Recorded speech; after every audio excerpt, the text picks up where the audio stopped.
I was staring at the group chat when my cousin's name popped up. Can't wait to see everyone in Maui next week. The thread was full of champagne emojis, palm trees, and glitter hearts. Everyone replied. Everyone except me. I scrolled up. My name wasn't on the guest list. My mother hadn't mentioned anything either, until that night, when I called her. "Mom, did you forget to tell me about Lily's wedding?" There was a pause. Then a sigh. "Oh, sweetheart, we just thought maybe it's best if you sit this one out. It's a classy event, and, well, you can be a little dramatic." The word hit like glass shattering inside my chest. Dramatic. They'd said it before, when I cried at my father's funeral, when I spoke up during arguments, when I refused to pretend everything was fine. I swallowed hard.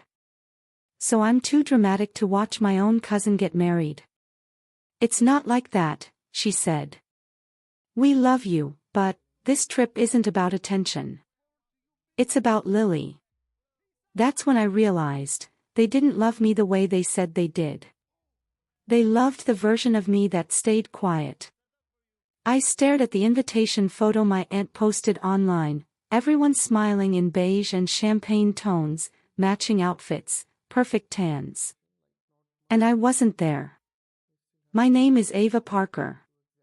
And from wherever you're watching this, stay with me. Have you ever been treated like a stranger in your own family? Because that night, I promised myself something. I wouldn't beg for a seat at their table. I'd build my own, and make sure the whole world saw it. When I closed my laptop, the Maui waves glimmered on my screen's wallpaper, soft, silver, unreachable. But I smiled anyway. Because I knew they hadn't seen the last of me. They thought I'd stay quiet. But my silence was just the sound of something powerful beginning to bloom. And they'd soon regret every word they'd said. The weekend of the wedding arrived. My feed flooded with their pictures, the white sand, the floral arch, my mother beaming beside Lily like I never existed. I should have felt small. Invisible. But I didn't. I felt free. I remember opening my closet, fingers brushing past old dresses until I stopped on the one. A silk gown I'd designed myself, soft ivory with hand-sewn lace trailing like moonlight. It was meant for someone else's wedding. But that day, it was mine. I didn't have a groom. I didn't have a venue. I had a story, and a camera. My best friend Mia came over. "You sure about this?" she asked, holding the camera steady. I smiled. They wanted classy. I'll give them unforgettable. We set up in the garden behind my apartment, wildflowers, fairy lights, and one borrowed arch from a local boutique that owed me a favor. I walked barefoot down a makeshift aisle, soft music playing from my phone, and let the wind move through my hair. Mia whispered, "You look like you're saying goodbye to them." I said, "No. I'm saying goodbye to needing them." When we posted the video on TikTok, I thought maybe a few friends would see it. But within hours, the views climbed, 10K, 50K, 300K. Comments flooded in. "This is the most healing thing I've ever seen. You turned pain into art. Who needs them when you've got this kind of grace?" I went to bed smiling. By morning, it had hit 2.3 million views. And somewhere in Maui, between champagne toasts and sunset photos, my family saw it too. Because my phone buzzed with one message from my mother. "What exactly are you trying to prove?" I didn't reply. Some questions don't deserve answers, only silence that echoes louder than words. 2 days later, I woke to 10 missed calls. Mom, Aunt Carol, even Lily. When I finally picked up, Mom's voice was trembling. "Ava, what are you doing? Everyone's talking about your video." Good, I said. Then maybe they'll stop talking about how dramatic I am. You're embarrassing the family, she hissed.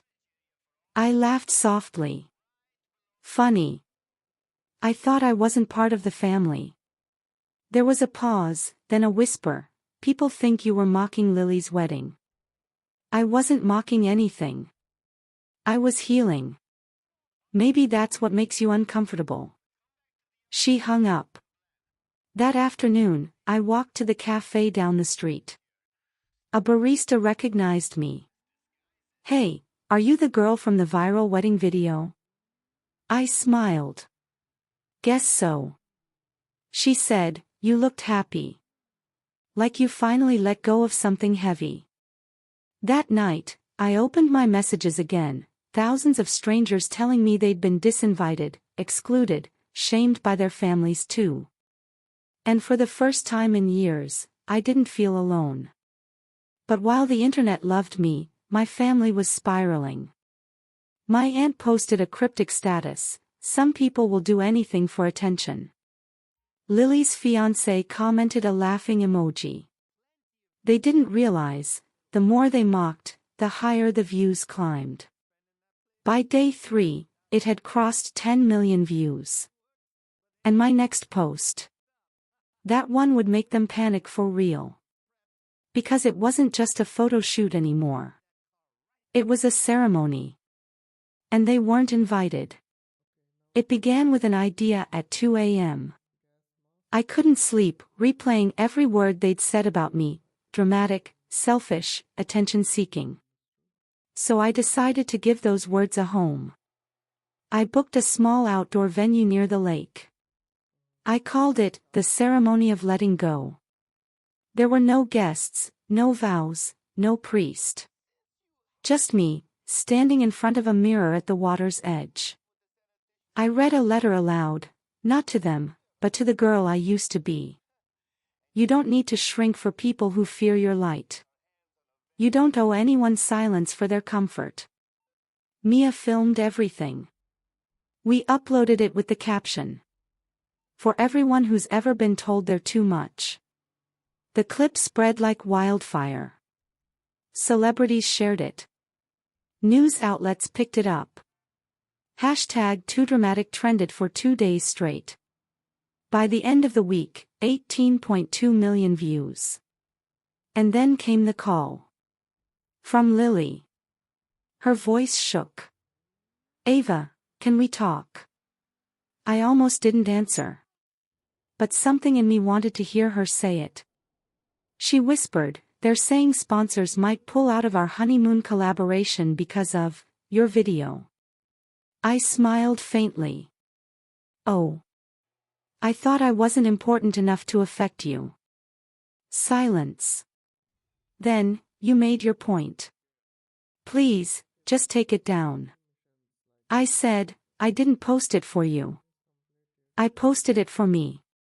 And I ended the call. That night, the moonlight shimmered across the lake like it was clapping. Because for once, I wasn't performing.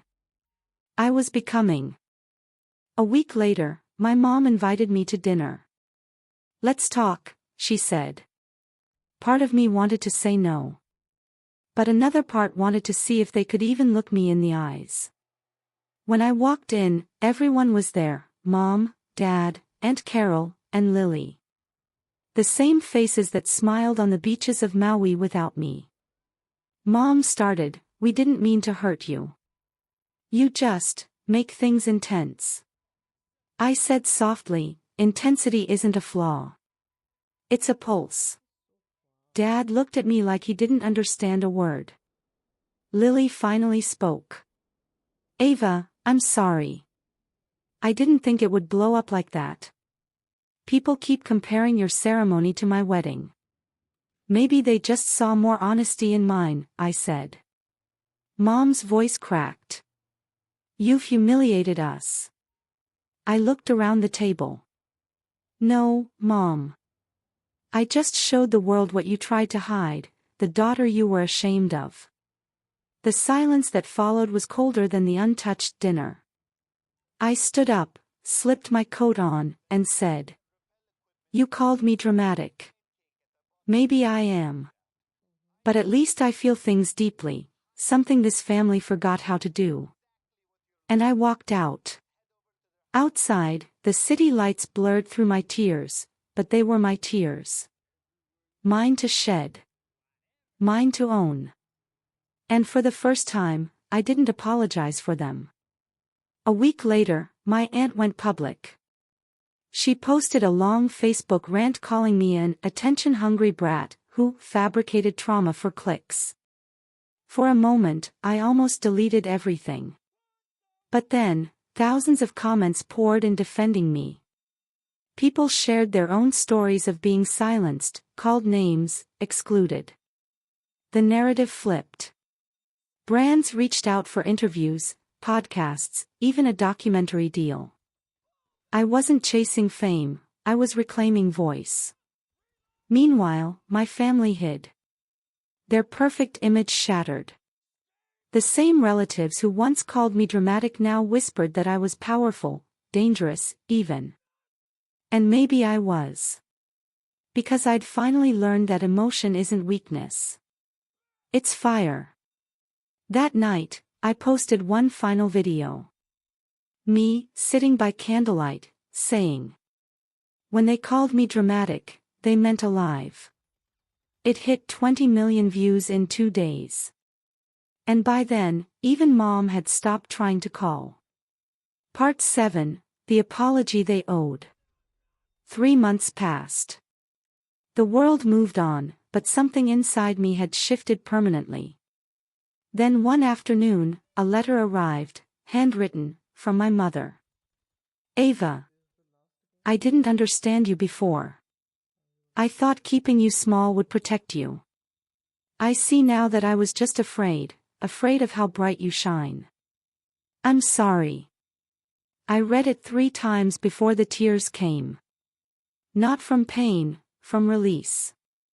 I didn't need her apology to heal, but it was the first time she'd truly seen me. I posted one last video, not revenge, not anger. Just gratitude. A quiet shot of me on the same lakeshore, holding that letter, whispering. Sometimes forgiveness isn't about them. It's about freeing yourself. The comments were filled with hearts. People said it felt like closure. And it did. Because I'd finally turned their rejection into my rebirth. 6 months later, I stood beneath a canopy of fairy lights that swayed gently in the night breeze. The same venue. The same lake. But everything felt different now, warmer, softer, alive. Back then, it had been a stage for healing. Now, it was a celebration of what bloomed after the healing. Around me were faces I never thought would fill the empty spaces my family left behind, friends, creators, strangers who became my people. They didn't know me as the dramatic one. They knew me as Ava. The girl who dared to turn rejection into rebirth. Laughter floated through the air like the sound of glass wind chimes. Mia was there, of course, camera slung over her shoulder, gold shimmer dusted across her eyelids. She'd been with me through every tear, every take, every sleepless edit that changed my life. "Ava," she said, handing me a flute of champagne, "you ready?" I looked down at my dress, not white this time. Gold. The color of light after darkness. The color of healing. It caught the glow of the fairy lights and danced back in soft reflections, like the world was finally seeing me the way I was always meant to be seen. No parents. No cousins.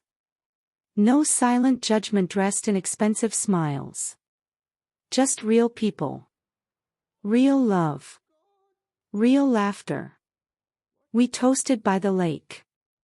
The music was gentle, piano and strings, something soft enough to let the night breathe. Mia lifted her glass, grinning wide. "To Ava," she said, "too dramatic, too emotional, too alive."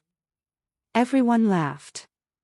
I did too, that deep, chest-shaking kind of laugh that only comes when you're finally at peace. Because that's what this night was about all along. Not revenge. Not proving them wrong. It was about remembering that I was never broken, I was just becoming. The camera panned slowly, capturing faces glowing in golden light, reflections of candles rippling over the lake. The sound of water, laughter, and wind blended together like the world was applauding quietly. Mia pointed the camera toward me. "Say something," she whispered. I took a breath, one that didn't tremble this time. They said I was too dramatic for a classy event. A pause. The night air shimmered. Turns out, I was too real for a fake one. The group clapped and cheered, but I barely heard them. My eyes lifted to the stars, quiet, endless, and patient. Somewhere, I hoped my mother saw the woman she tried to quiet, and realized she hadn't destroyed her. She'd built her. The video went up the next morning. No hashtags. No captions. Just the title. 18.2 million views later, The Girl Who Was Too Much. It reached millions again. But this time, the comments weren't about pain, they were about peace.